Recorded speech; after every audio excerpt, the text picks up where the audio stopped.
नमस्कार किसान भाइयों, स्वागत है आपका अपने YouTube चैनल देश की जान हमारे किसान चैनल पर। किसान भाइयों, मैं आज आप लोगों को 40 दिन से और 60-65 दिन या 70 दिन तक की जो गेहूं में अपन को कृषि कार्य करने हैं उनके बारे में आप लोगों को पूरी जानकारी दूंगा। क्या है किसान भाइयों, अभी जो हमारी ये फसल आप लोगों को ये गेहूँ दिखाई दे रहा है, मेरा आज ये लगभग 62 या 63 दिन का गेहूँ हो चुका है। नए किसान भाई हमारे चैनल पर नए आएँ, कृपया करके चैनल को सब्सक्राइब कर लीजिए, वीडियो को लाइक और ज़्यादा से ज़्यादा शेयर कीजिए कि ज़्यादा से ज़्यादा किसानों तक हमारी बातें पहुंच सके, उनके उत्पादन अच्छा हो। हमारी जो एक मुहिम चली आ रही है कि अब किसान भी बनेगा आत्मनिर्भर, उसको बल मिल सके। दोस्तों, मैं आज आप लोगों को ऐसा फर्टिलाइज़र मैनेजमेंट बताऊंगा जो शायद आप लोगों को कहीं नहीं मिलेगा ढूंढने से भी। ऐसे फर्टिलाइज़र के बारे में बताऊंगा जो गेहूँ फसल में बहुत ही ज़रूरी होता है और जिसको मैं लगातार पिछले कई सालों से प्रयोग में लेके आ रहा हूँ। तो दोस्तों, अभी अपन बात करते हैं 40 दिन पर। क्या है कि अपने देश में कहीं पर 40 दिन पर दूसरी सिंचाई कर दी जाती है, तो कहीं पर 60 दिन में दूसरी सिंचाई की जाती है, क्योंकि जहाँ पे सोइल जैसी है वैसे उसी हिसाब से सिंचाई होती है।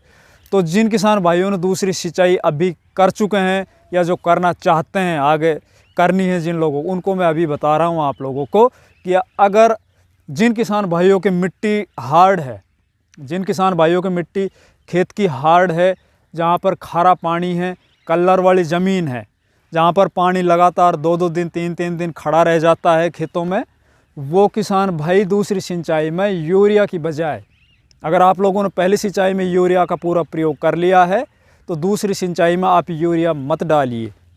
अगर वहाँ कहीं पे खेत में पीलापन है, जहाँ पे पानी भरा रह जाता है, तो मैं आप लोगों को एक खाद बता रहा हूँ, आज नोट कर लीजिए पेन कॉपी लेकर।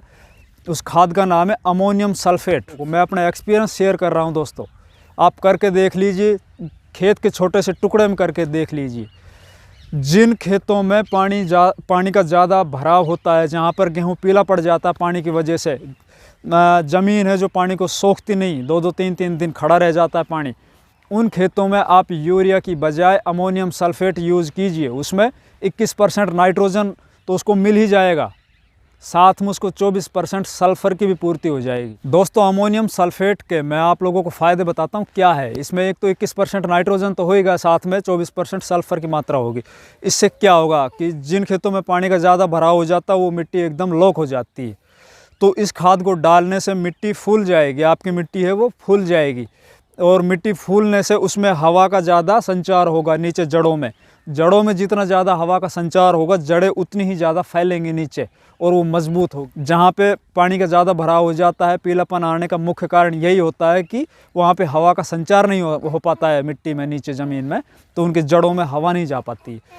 दूसरी बात दोस्तों, इससे ये समझ लीजिए जैसे कि आप लोगों ने DAP डाल दिया, यूरिया डाल दिया, जिंक डाल दिया, उतना ही काम ये खाद है, अकेला ये खाद करेगा। आप खेत के छोटे से हिस्से में आप ये प्रयोग करके देख लीजिए, आपको रिजल्ट खुद मिल जाएगा। क्या मैं लहसुन लगाते हैं, प्याज लगाते हैं, तो उनमें इस खाद का ज़्यादा प्रयोग करते हैं, तो अपने गेहूं में भी हम करते हैं लगातार यूरिया के बजाय इसी का।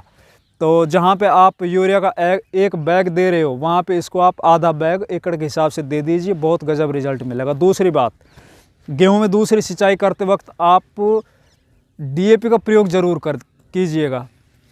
क्या है, DAP है जो फॉस्फोरस है, वो पौधे की एक तो टिलरिंग बढ़ाएगा, ज़्यादा से ज़्यादा उनकी जो है ना कल्लों का विकास करेगा, ज़्यादा उनमें फुटान निकलेंगे, फुटान ज़्यादा निकलेंगे। साथ ही साथ अपन जब 40, 50 या 60 दिन पर उसको DAP दे देंगे, तो जो फुटान उनके निकलेंगे, तो आप लोगों ने अक्सर देखा होगा कि कहीं पे तो फुटान बड़े हो जाते हैं पूरे, और कहीं पे वो छोटे रह जाते हैं। किसी में बाली आ जाती है तो किसी में नहीं आ पाती है। कारण यही होता है, उसमें डिफिशियंसी आ जाती है फर्टिलाइज़र की। तो वो जितने भी फुटान निकलेंगे, जितने भी टिलरिंग होगी, वो सभी बराबर एक समान ऊपर तक पूरी हाइट लेके जाएगी, उनमें पूरी बालियाँ निकलेंगी और पूरे उनमें दानों का भराव होगा। ये आप अब की बार करके देख लीजिए। अधिकतर किसान तो शायद करते होंगे। जिन खेतों में जिंक की डिफिशियंसी, जहाँ पे अपन ने पहले सिंचाई करते वक्त जिंक नहीं दे पाए थे, उन खेतों में आप अभी जिंक स्प्रे के माध्यम से भी दे सकते हो। स्प्रे के माध्यम से मैं आपको बता देता हूँ, 100 लीटर पानी में आप लगभग 70-80 ग्राम जिंक घोल लीजिए। 70-80 ग्राम जिंक या 100 ग्राम तक भी आप घोल सकते हो। 100 ग्राम जिंक आप 100 लीटर 125 लीटर पानी में घोल के आप स्प्रे कर दीजिए, आपके जिंक की पूर्ति हो जाएगी।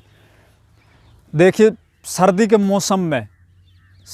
मौसम में नीचे से खाद बहुत धीरे धीरे लिया जाता है पौधों से, क्योंकि मौसम ठंडा पड़ जाता है और ज़मीन एकदम ठंडी पड़ जाती है। उससे धीरे धीरे आप लोगों ने देखा होगा, एक बार खाद डाल देते हैं तो लगभग 10 दिन में जाके उसका रिज़ल्ट दिखाई देता है। तो इस परिस्थिति में आप 40 से 60 या 65 70 दिन तक आप एक NPK ऊपर से ज़रूर यूज़ कीजिए। उस NPK का नाम है 05234, NPK 05234।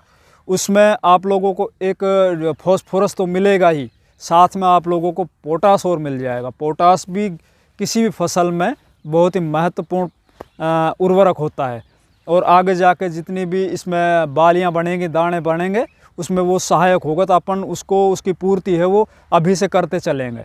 तो आप लोग 05234 का स्प्रे भी कर दीजिए, DAP भी दे दीजिए, और अमोनियम सल्फेट है वो भी डाल दीजिए खेतों में। जिंक की डेफिशिएंसी आ रही है वहाँ पे जिंक की स्प्रे कर दीजिए। फिर आप लोगों को मैं आगे आने वाले वीडियो में आप लोगों को और बेहतरीन बातें बताऊंगा, और आप लोगों को मैं वादा करता हूं कि इस बार आप लोगों को उत्पादन निश्चित तौर पर अब की बार बढ़ेगा। दोस्तों, ज़्यादा से ज़्यादा किसान भाइयों को हमारे वीडियो को शेयर कीजिए, जिससे ज़्यादा से ज़्यादा हमारी जानकारियाँ किसान भाइयों तक पहुँच सके। तो हमारी बातें अगर अच्छी लगे तो किसान भाइयों हमारे वीडियो को लाइक, शेयर और चैनल को सब्सक्राइब कीजिए। धन्यवाद।